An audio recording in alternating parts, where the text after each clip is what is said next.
ইন্দোনেশিয়ায় অজগর সাপের পেটের ভেতর থেকে এক নারীর মরদেহ উদ্ধার করা হয়েছে।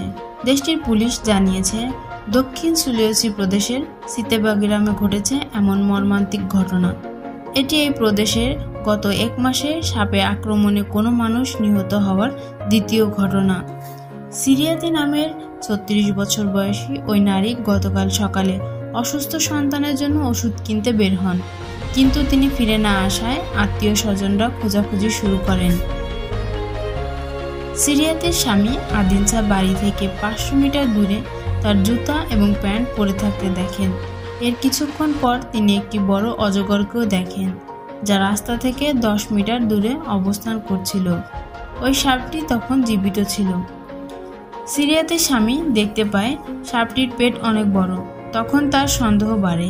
তিনি তখন সাপটির পেট কাটার জন্য গ্রামবাসীর সহায়তা চান। পেট কেটে সিরিয়াতির মরদেহ পাওয়া যায়। মানুষকে সাপের এমন আস্ত গিলে খাওয়ার ঘটনা খুবই বিরল, কিন্তু গত কয়েক বছরে বেশ কয়েকজন মানুষকে সাপে এভাবে হত্যা করছে। গত মাসে এই প্রদেশের আরেকটি বিভাগে সাপের পেটের ভেতর নারীর মরদেহ পাওয়া গিয়েছিল। গত বছর প্রদেশটির একটি গ্রামের বাসিন্দারা ২৬ ফুট লম্বা অজগর সাপকে পিটিয়ে মারেন।